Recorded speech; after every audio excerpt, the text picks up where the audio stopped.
बिस्मिल्लाहिर्रहमानिर्रहीम। अस्सलाम वालेकुम। मैं हूं डॉक्टर रेहान अली।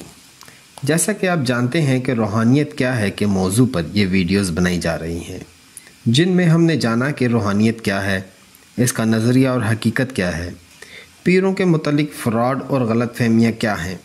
अक्सर लोग ये सवाल पूछते हैं कि हम बाकायदा नमाज़ पढ़ते हैं, विर्द वजीफ़े भी करते हैं, फिर भी हम पर जादू का असर क्यों होता है।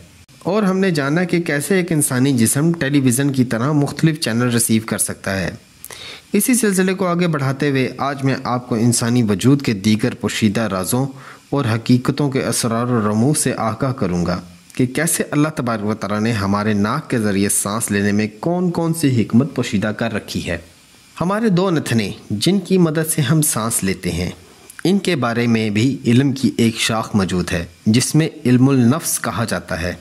दायां नथना सूरज है और बायां नथना चाँद। दायां नथना जिस्म में हरारत पैदा करता है और बायां नथना जिस्म में ठंडक पैदा करता है। इसका तजर्बा यूँ किया जा सकता है कि अगर आपको मौसम सरमा की किसी रात को बहुत ज़्यादा सर्दी लग रही हो तो आप बाएं नथने में रुई ले लें और दाएं तरफ होकर लेट जाएं ताकि आपका दायां नथना मुसलसल चलना शुरू हो जाए।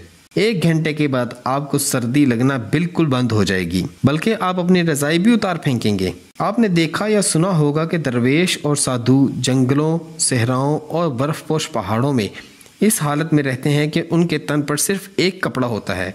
इनके पास यही नुक्ता है जो अपने वजूद में हरारत पैदा कर लेते हैं। ये दोनों नथने एक निज़ाम के तहत बारी बारी चलते हैं और कमरी कैलेंडर के मुताबिक चलते हैं। चांद की यकम की सुबह सूरज निकलने के बाद दायां नथना चलना शुरू हो जाता है। अगर सुबह सूरज निकलने के बाद दायां नथना ना चल रहा हो तो फिर चांद की तारीख गलत है। इल्मुल नफ्स की मदद से बड़ी बड़ी बीमारियों का इलाज भी किया जा सकता है और इससे बीमारियों का पता भी चलाया जा सकता है। वही यकम की मिसाल ले लें। सुबह सूरज निकलने के बाद दायां नथना चलेगा, 2 घंटे बाद बायां नथना चलेगा, फिर 2 घंटे बाद दायां नथना चलना शुरू हो जाएगा। इस तरह दोनों नथने बारी बारी 2-2 घंटे बाद चलते रहेंगे। जहां इनमें फर्क पड़ेगा, इंसान बीमार हो जाएगा। किसी महफिल में 12 आदमी मौजूद हों और 11 के नथने एक तरतीब के साथ चल रहे हों तो 12वें की तरतीब गलत हो तो वो शख्स यकीनन किसी बीमारी का शिकार है। इल्मुल नफ्स का ये सिलसिला चांद के साथ साथ चलता है, यानी हमारा और चांद का हर वक्त राब्ता है और इस राब्ते के जरिए बड़ी बड़ी रूहानी मंजिलें तय की जाती हैं।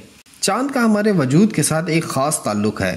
चांद जब अपने चक्कर के एक ख़ास मुकाम पर पहुँचता है तो समुद्रों को भी बेताब कर देता है और समुद्र की मौजें इसकी कशिश की वजह से ऊपर उठने की कोशिश करती हैं, जिसको मद्दो जज़र की कैफियत कहते हैं। समुद्र की तरह इंसान भी चांद की ख़ास हालतों से मुतासर हुए बगैर नहीं रह सकता, इसलिए कि इंसानी वजूद के अंदर भी 85% पानी है।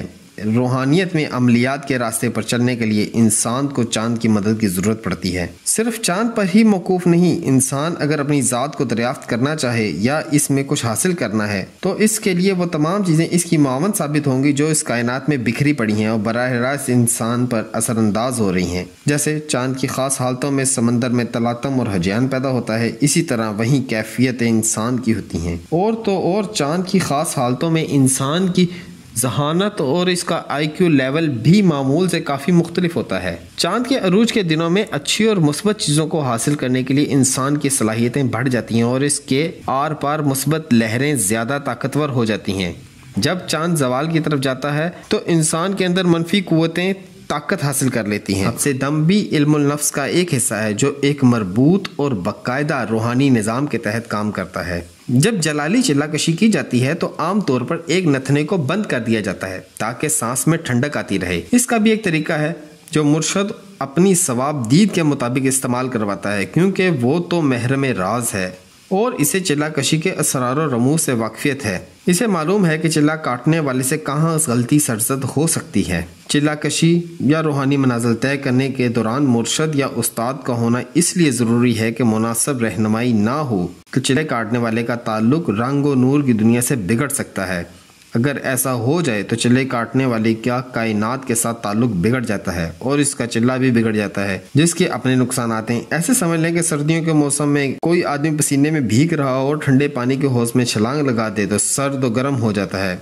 इसी तरह चिल्ला काटने के दौरान रंगो नूर की दुनिया और कायनात से ताल्लुक मुनक़ता कर बैठे तो रूहानी तौर पर सर्द गर्म हो जाता है। अगली वीडियोस में मैं आपको बताऊंगा कि चिल्ला कशी क्या है और ये क्यों ज़रूरी है और चिल्ले का मतलब क्या है?